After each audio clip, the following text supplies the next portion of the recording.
Hiller. And I'm Reidy. And you're watching the NCHS version of Hot Ones. Today we are joined by Drew Pyne. He is a high school quarterback and he has been offered many scholarships since 8th grade. You can see him next year at Notre Dame on the field. Drew Pyne, how are you doing today? Good, I'm nervous. Do we need an EMS on set? Because it's going to get a little rough. Yeah, no, I'm nervous. How do you take the heat? Not well. Boy. Yeah, no, not well. Alright, let's just get straight into it.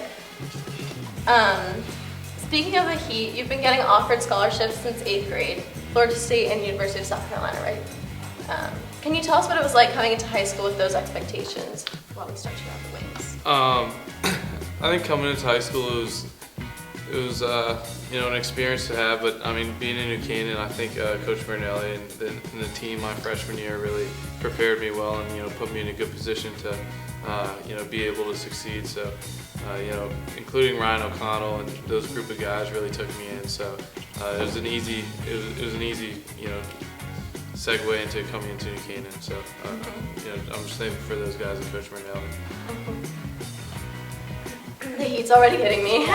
Okay, what do you do outside of football? Like, if you could never play again, what would you actually do? I'm a big family guy. I love being with my family. I picked up the guitar. I like playing the guitar. And I don't know. I mean, we'll figure it out. I'm majoring in business in college, so awesome. yeah, I'm looking forward to that. All right. Are we ready to move on to the next one? So the next one is somewhat mild.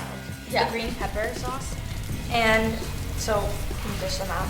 Yeah. So we're gonna dish them out, but we've heard you're a really big sports fan at games, especially basketball. Can you tell us what it's like being in the stands when you're usually on the field being cheered for? Yeah.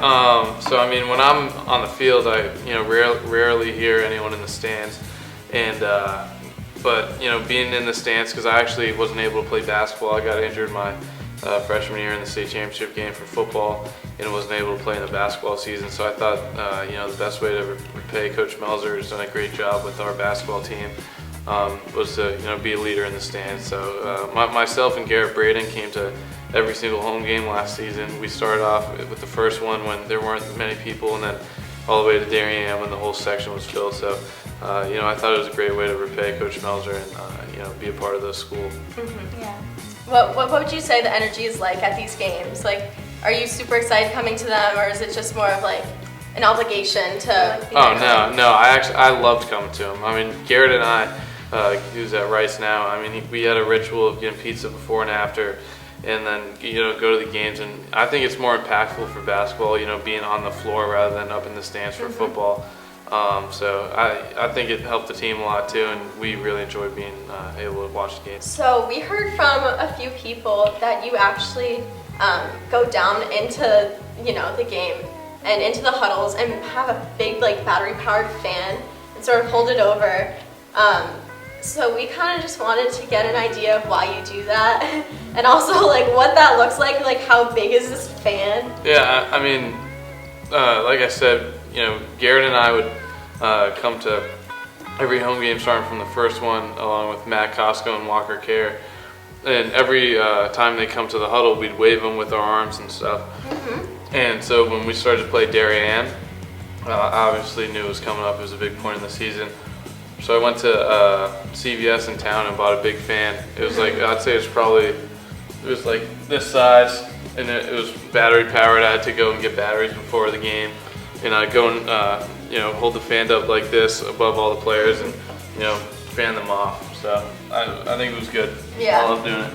We didn't know you took being a fan so literally. Yeah, literally. But I'm kind of sweaty right now. I think if we had a fan on set, that would be great. Yeah. But we'll have to figure that out. Doing better than I thought. Yeah. It's still a little hot, but I think we're gonna turn it up to the next swing with the heat. So the next sauce is the Chipotle pepper sauce, which marks halfway point. So not only do you post football stuff, but we've also noticed you posting Nature's Amazing posts. Can you tell us a little bit about that? Yeah, I mean, I love nature. You could ask Miss Wilmot in my marine class. I went out and got 2 extra fish and a little shrimp for our marine tank. And I just love wildlife and I love animals. So I think it's a big part of our world, and I love being a part of it. So do you like pursue that with your family? You said that you love being with your family. Do you guys, go out on hikes or go on vacations and sort of seek out? No, I mean, we went to Ireland last Christmas, and I loved it there. There's a lot of green and a lot of animals, but other than that, my family isn't huge on the outdoors, but I kind of like doing it. So, I think it's a lot of fun. So. Okay, I need a second. Okay. So scrolling through your Twitter, we noticed that not only do you have a lot of football posts promoting, Notre Dame, and sort of following your journey, but you also highlight other players. So do you feel like as a team captain, you have like a duty to post the achievements of fellow players to help them get like exposure? Yeah, definitely. And I mean, at some point they're my friends too, so I'm just trying to help them out with their high school and future college careers. So whatever I can do to help everyone else will, I try my best. But like you said, I've kind of did that ever since my freshman year, and so not only as a captain, but so I just think it's a friend's duty to do what you can for another person. So I enjoy doing that. Yeah. All right, that's awesome. I think we handled that one like all right. I feel like it's starting to hit us a little bit. I'm starting to sweat a little bit. Yeah, the breath is starting to be a little hot right now. Lips are tingling. Yeah. But are we ready to take it up a little bit? Yeah. To the next swing. Okay. So in this segment, we're gonna have a bit of quick hitters. So they're just gonna be quick, simple questions that you're gonna answer first thing on your mind, and hopefully you'll be able to do that after the swing. Okay. So let's dish them out. Nice. I'm gonna be a little risky here. You gonna add a little bit? Take it up a notch? I'm gonna give a dab. Oof. I don't know if I can do that. If I'm gonna be able to speak for the next one. I don't think this is very smart, but I'm gonna do it. The habanero was good though.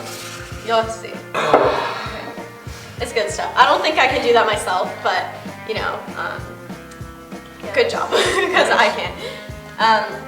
Okay, so let's just get into it. First question, what is your favorite TV show to binge?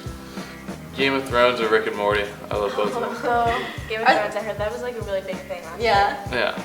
I love That's awesome. I haven't watched either of them, but I don't know, maybe I'll look into it. Yeah. Okay, the next quick hitter, we heard from an English teacher that you were filming a Macbeth video in Waveney. Yep. And like in the dark, and you got a little spooked. Can you tell us like what about the dark that makes you a little nervous? Well, it wasn't so much about, I don't get really scared by the dark, but we were in the dark. It was pitch black in Waveney at night. There was no one there besides myself and two or three other students. And all of a sudden we started hearing coyotes start to howl.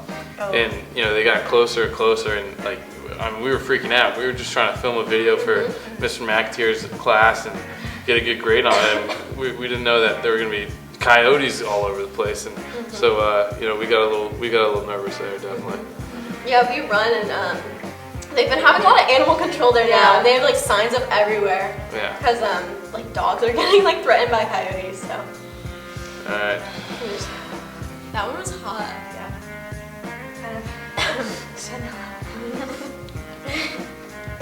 It's bad. You need more water. Okay.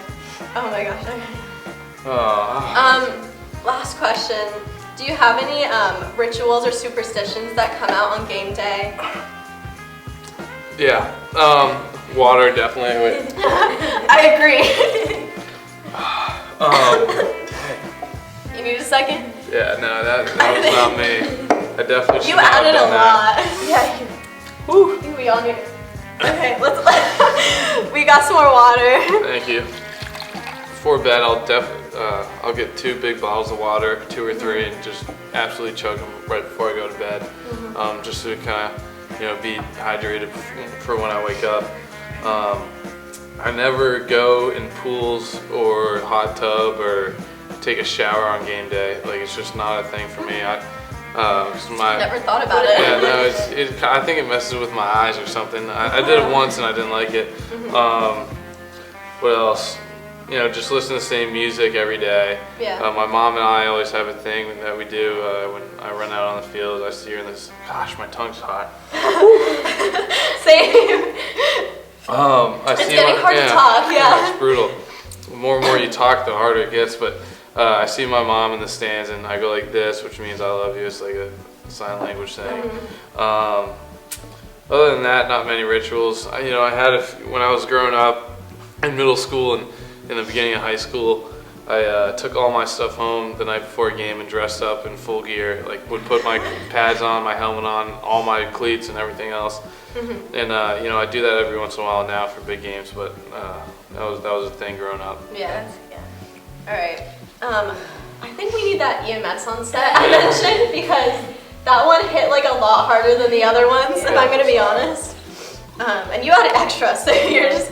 I'm sure it's really hitting you now. It's hot. But we're about to reach the last wing. Yeah. Ghost pepper. This one is gonna be a little sweet though, because it's a little barbecue, but we'll see.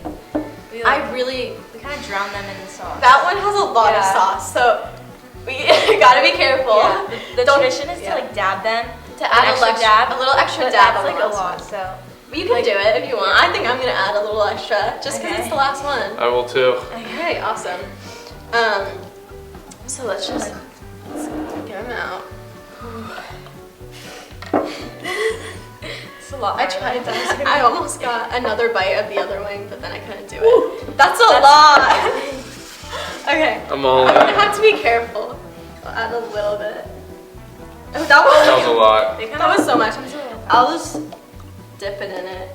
Oh my god, that was so much. Okay. That was so much. Okay, so you're finishing off your senior year, and it's coming to a close, and you're going to Notre Dame for the next football season. What do you expect to come in the future? Well, just kind of similar to the first question we asked about coming to New Canaan. Ryan O'Connell and Coach Marinelli were so great to me when I came here, so I'm kind of hoping for similar guys like that when I go to Notre Dame. And I know Coach Kelly is a great coach and will be there for his players. And I know a lot of the players on the team are also great guys. So I'm just excited to get up there and be a part of another team and grow as a person and as a player. And so I'm about to die right now, but hopefully I make it there in time. I had the whole thing.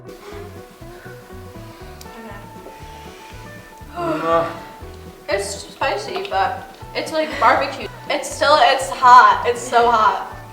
But, oh my gosh. Okay. And some milk. I hate milk, but You might need to. It gets the heat. Like water's supposed to make it worse. I agree. We need it. I'm sweating. Woo. More water? Okay. You want water? I'm good. Sure. Alright. Okay. My whole mouth is burning. Me too. I don't know why. It got so much worse towards the last two, in my opinion. But okay. We made it. Thank you so much for coming on the show. Big congrats on making it to the end, and also big congrats on making it to Notre Dame. This show was our take on the First We Feast Hot Ones interview by Sean Evans. We hope you enjoyed watching it, and thanks again for coming on the show. Thank you. I know it was rough, but we made it. So big congrats. Can't talk. All right. Thank you though.